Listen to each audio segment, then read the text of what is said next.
Hello and welcome to another edition of Sand Shark Bites. I'm your host, Justin Jarrett, joined as always by my co-host, James Duffy, who just finished his calisthenics, his pre-show calisthenics. Quite a sight to see. But both of us a little running on fumes, I think. Late baseball game last night. Duffy's a Cards fan. I am not. So we were up late with that one, but Duffy's happy this morning, which is always good. Got a smile on his face. And your fantasy football team did okay with fantasy football team did well. Philadelphia Eagles defense came through for me and pulled that one out, I think. We got to see how things shake out today. But all in all, a good weekend, and a good weekend for USCB athletics as well. Soccer had a couple more tough losses, but a couple more good showings. They have really showed out well against the top 5 teams in the conference now. Now they play the bottom of the table on these final 4 games, so time to make a run and try to get into the playoffs. We had Coach Ed Heberling on last week, and he's very encouraged by the way his team's been playing of late. They've had a stretch of some really tough teams and some really tough play.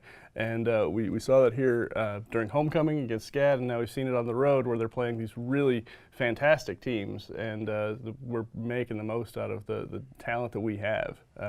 Not winning, but looking really good. Yeah, moral victories are piling up. Now it's time to get some actual ones because a couple of tough ones this weekend. Went out to Thomas, which has always been a team that's given us fits.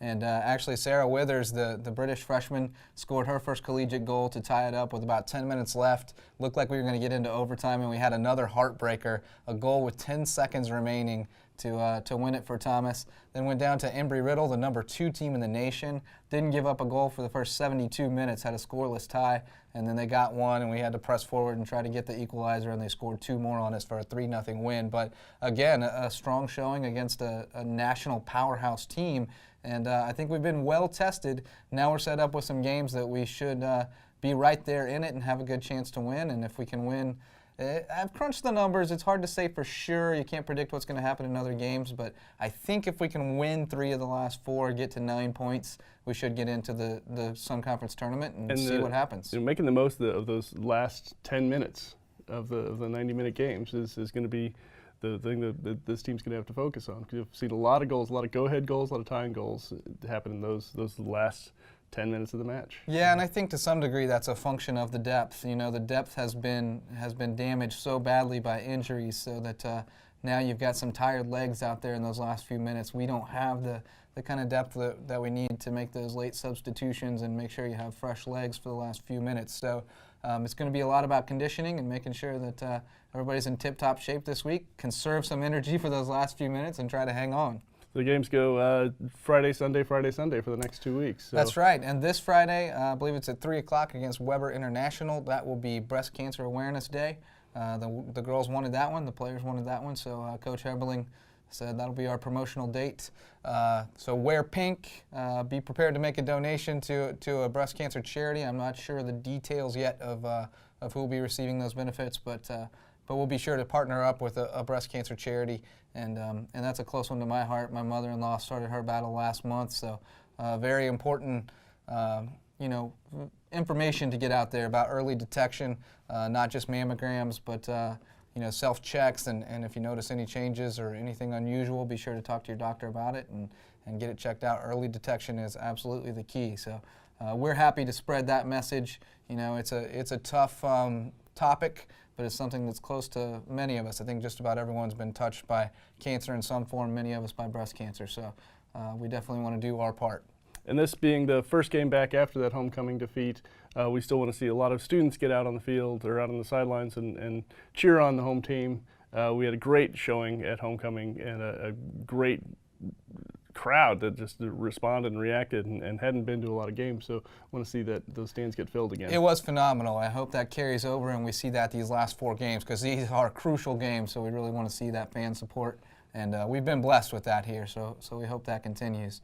A lot more than soccer going on, though. Cross country hit the trail in Charlotte once again, and the men had a little bit of a tough day. Tough, hot conditions. Nick O'Neill said about 50 guys ended up dropping out of that race, and our guys all finished, but they definitely didn't have their best day out on the course. The women, however, had a great day. They finished 5th in the non-Division I standings, and Joy Miller leading the way, 10th place. She ran the 5th best time in school history, and she's now got 5 of the top 6. And then Melissa Carter and Betsy Douglas also with top 10 times in program history. So You see those top three starting to establish themselves. If we can get 4 and 5, Jamie Thomas made a little leap this week. If we can get her to pick up some slack, and then number 5 comes along, Coach Kimball's plans are starting to come into action. And thinking of Coach Kimball's plans, we've got a week from Saturday is our Sand Shark Invitational, and can't promote that enough. In that we've got you should know it by now, October 25th. We have told you 25th. every episode of Sand Shark Bites. We've told you that date. There'll be no excuse for missing this. It's not far from the university. It'll be easy to get there. There'll be plenty of people going. There'll be plenty of teams showing up.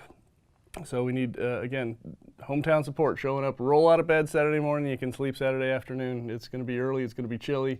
But it's going to be exciting. A lot of people there, and if you've not seen a cross-country match before or race before, it can be pretty exciting. He says it'll be chilly, but we can't promise you that. It was about 80 degrees when I rolled out of the house this morning. So who knows what we will get on Saturday morning, October 25th. But that one will be sandwiched around sandwiched by a couple of soccer games.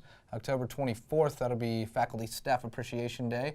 I'm sure Mr. Duffy will be honored by a couple of players. Only hoping. And then we'll wrap things up October 26th against St. Thomas. So lots of action coming up. Men's and women's golf had the week off this week, so not much to talk about there.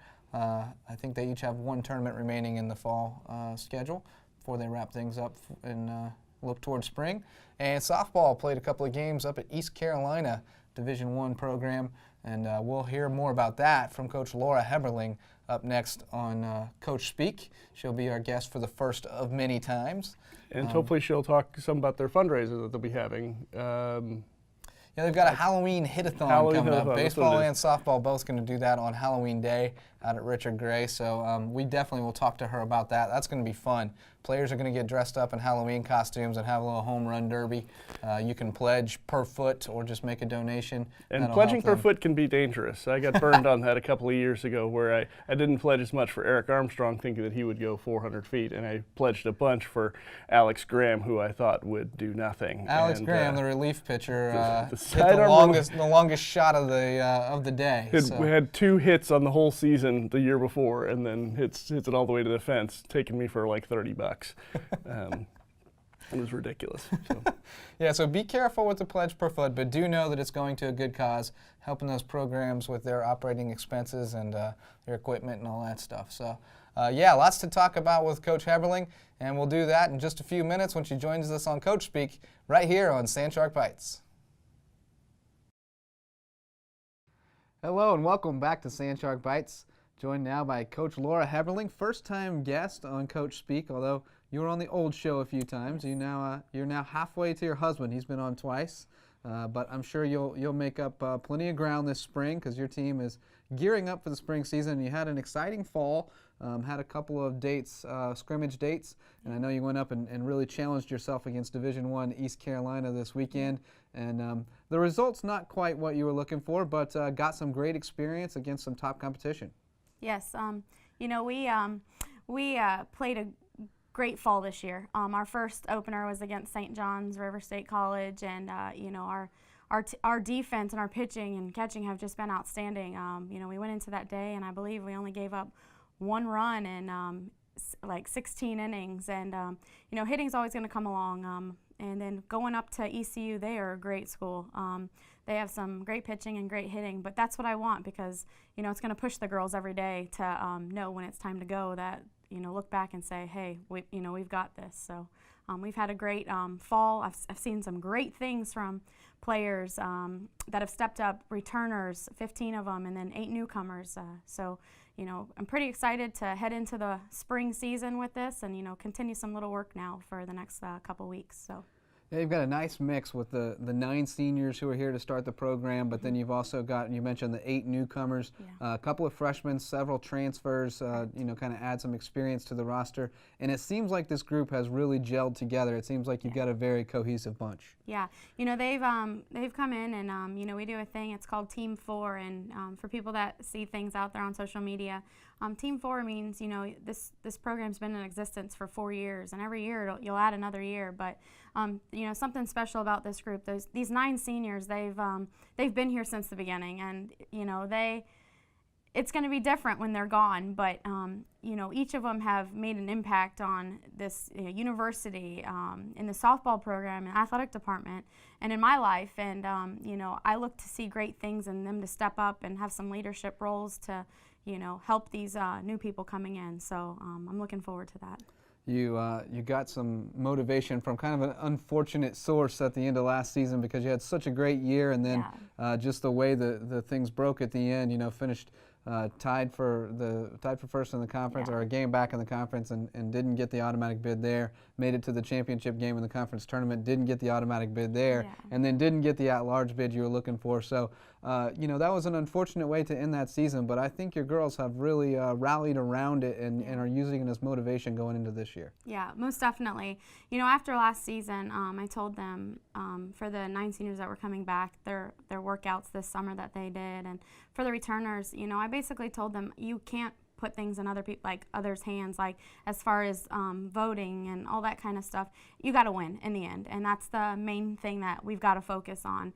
Is, you know, we're going to go play a bunch of ranked teams this spring, and, you know, in the end of the day, it's, you know, we've got to win and we've got to prove ourselves. And so that's the motivation they've taken all fall. You know, I've left them around for a little bit to do some workouts in their groups, and, you know, I'm getting messages like, your team is working so hard, and, you know, they know what it's going to take to get to the next level. And so, you know, they're really buying in, and you know, if that continues, then we're gonna have some great things happen this spring. So.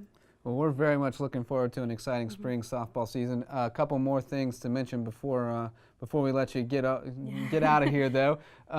You do have your Halloween Hit-a-thon fundraiser coming up, and then you also are helping raise some funding for Coach Rubino in his battle with cancer. Yes. So folks can just get with you via email if they want to help out with either of those? Yeah. Actually, the Halloween Hit-a-thon, it'll be on October 31st from 2 to 4 out at Richard Gray in Hardeeville. Baseball's going to be doing it at the same time, and the girls are going to be dressed up in their Halloween costumes, and they're going to get 10 chances and see how far they can hit the farthest ball. So if they're coming around and asking you for some pledges, you know, help out, and you can come out and see how far these girls hit the ball. And then as far as Coach Rubino, I'm still selling T-shirts, $15 in person and $20 if they're being shipped, just to help raise funds for him with medical expenses and everything. But the team's rallied behind him and are helping him fight this battle, and he's going to pull through. So. Well, we do appreciate your support with both those endeavors, and both great causes, helping out Coach Rubino and the softball team. And we thank you, Coach Heberling, for joining us here on Coach Speak and Sand Shark Bites, and I'm sure we'll talk to you many more times as the spring rolls on. We'll be right back with more here on Sand Shark Bites. Welcome back to Sand Shark Bites. Time to put a bow on another episode with the Player of the Week, or Athlete of the Week in this case, and that's Joy Miller from the cross country team. The senior had another great day out on the course. She's really starting to make her move toward her PR, and she broke the 19-minute mark up at Charlotte at the Queens Royals XC Challenge, and is really leading that team as they move toward the postseason. They have 2 big races coming up, as we've mentioned many times. October 25th, the Sand Shark Invitational, and then November 8th will be the Sun Conference Championship down in West Palm Beach. And Joy Miller trying to lead USCB to a team berth in literally the NAIA. And figuratively in that. Yes, literally and figuratively. Trying to lead them to a team berth in the NAIA National Championships for the first time. So best of luck to Joy. Keep up the great work. Keep leading the way. Melissa Carter and Betsy Douglas right on your tail. We're rooting for USCB women's cross country to try to make it to nationals.